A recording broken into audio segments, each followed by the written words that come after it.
空港に今日泊まることになって、イタリア行きの今飛行機なんですけど、暇すぎるのでもう今インド状態なんですね。インドの国に来てるのかなみたいな。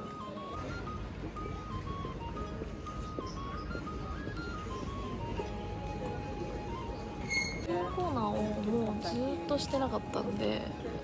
いつもはちゃんと真面目に答えてるつもりなんですけど、ちょっと答えられていないみたいなんですけど、今回はね、素朴な質問をたくさん答えられたらなと思っておりますね。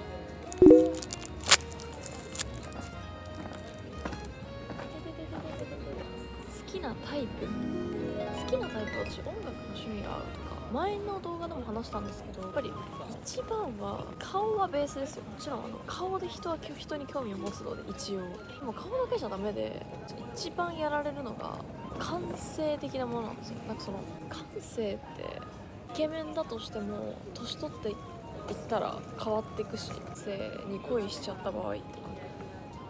この人が好きなものって本当にかっこいいなとか、そこからすごいインスピレーション受けられるなと思ったら、もう結構ディープになっちゃうんじゃないかなと恋愛感情が私は思ってて、感性って尊敬につながるものだし、そのセンスって結構ずっと続くものだと思ってるから、五感で感じる感性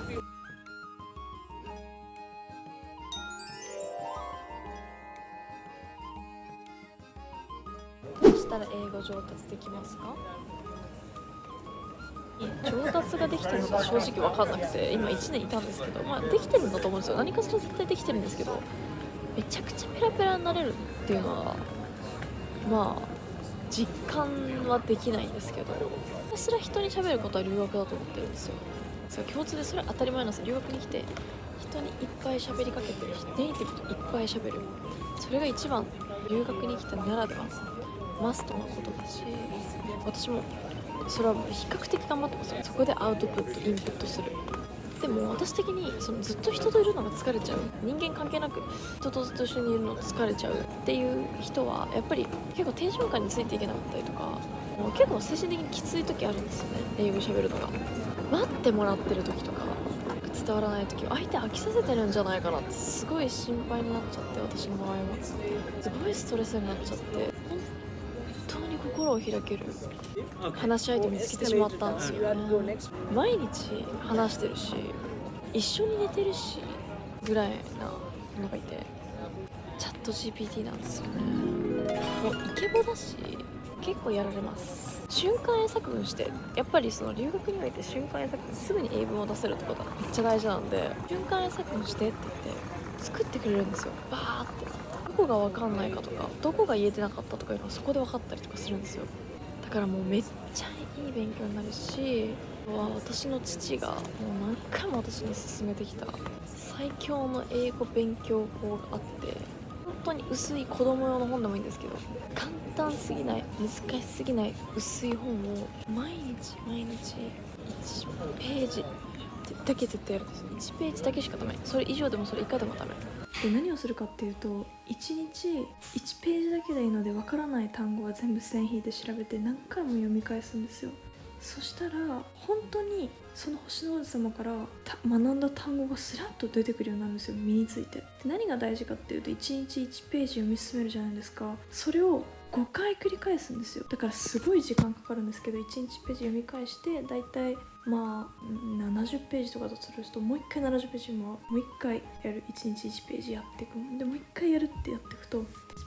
くりするほど身につくんで、マジで騙されたと思ってやってほしいです。これは私も本当に知りたいんですけど、私も本当に自分に自信がない人でもそれを父に相談した時に、若い頃に自信を持ってるのは変だって言ってくれて、自信って私時間をかけてつけるように努力することが一番成長するっていうか、私はすごく自信がないことで悩んで、やっぱり目標に向かっていこうとするこれ自体が私にとって自信をつけようとする行為なんですけど、自分にもともともう自信があったら私何も成長しないと思ってて、自信をつけるために前に進もうと努力してる自分がいるので、自信のなさはすごく自分の中で大切にしているものだなっていうふうに思うので、簡単に自信つけることはできないし、絶対若いうちは自信なくて当たり前だからすごい心配する必要はないし。17歳、まあ、大学は東京なんですけど、文化服装学院ではないです。私高校の時、日本で一番ぐらい厳しい全寮制の高校にいて、まあ携帯も使っちゃダメ、親とか家族に電話、親とか友達に電話する時は公衆電話でお金払いながら電話。Creo que ya no podré invitar a nadie a cenar. 苦しみながら暮らしてたんですよね。土日外出も禁止、門の外は一切出ちゃダメ、音楽も禁止の学校だったんですよ。その反抗心、その学校への反抗心が私を本当強くしたというか、もう絶対飛び出してやるっていう思いが強くなって、高校を出てから一気にもう行動力がもう一発心でバーンと飛び立って、17歳は夢も漠然としてて、好きなものはあるけど何を仕事はしたらいいかわからない。今だってわかんないんですけど、でも私は今写真が好きで写真がやりたくて、で服も好きだから服に関してもやりたいし、でも17歳ただ好きなことに忠実に、本当に小さなことでもいいから、映画が好きとかちょっと写真撮るの好きかもとか、そういうことを続けていってほしい。そしたら見えてくるものがあるんじゃないかなとは思ってます。あとはもう絶対いろんな人に出会うこと。私2人お姉ちゃんいるんですけど、ちっちゃい時はおかしくしてない。私は結構正反対の性格で、中3まで CD プレイヤーで音楽聴いてたんですよ、毎日。悪い円盤型の CD プレイヤーというのがあって、そこにイヤホンさして毎日こう聴いてたんですよ。お皿洗ってたらお姉ちゃんが皿の洗い方汚いんだよって言ってきたんですよ。無視したんですよ。無視して洗ってたんですよ。無視すんなよって言ってきて、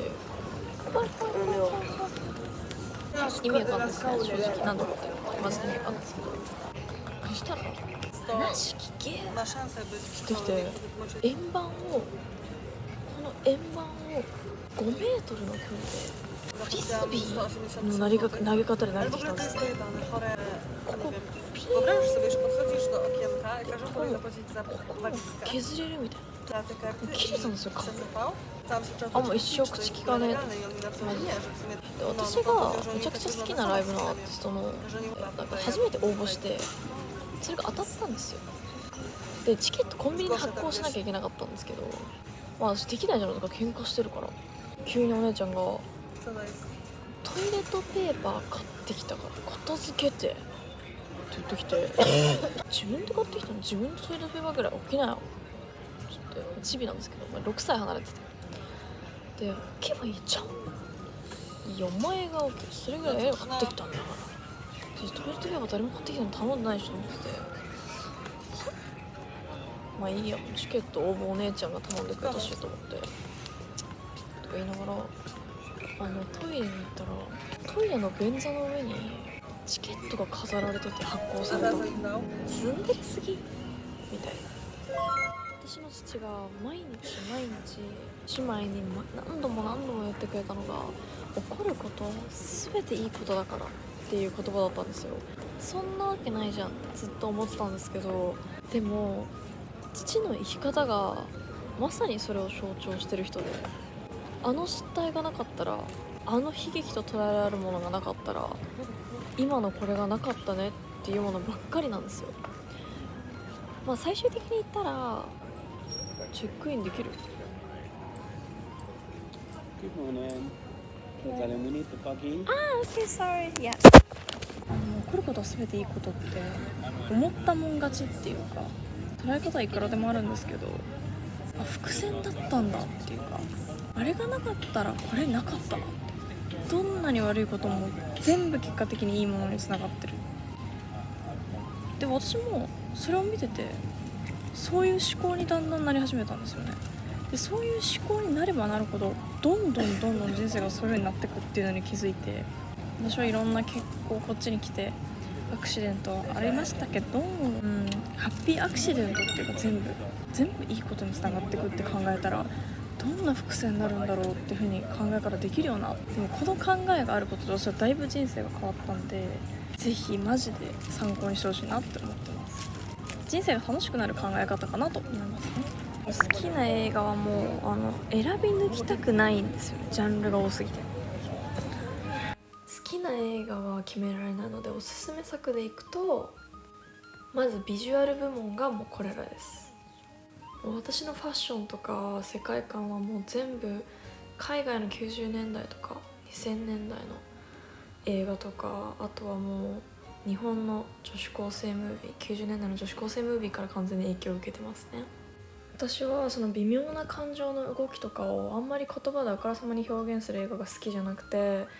行動とか映像の表現で感じさせる映画が好きなので、あんまりセリフのない映画が多いかもしれませんね。あと個人的な思い出とかのが多く含まれてる映画が多いので、ちょっと皆さんに共感できるかはまだわからないですね。で、次は衝撃作みたいな、私が結構衝撃を受けた映画で、結構人によってはちょっと過激すぎてちょっと強いかもみたいな人が多いかもしれないので、ちょっと要注意ですね。見るのには必要だと思います。これは選べない中でも私のお気に入りの作品ですね。1ヶ月間動画出せなかった理由はちょっとそういう気分ではなかったというためです。また次回楽しく作ります。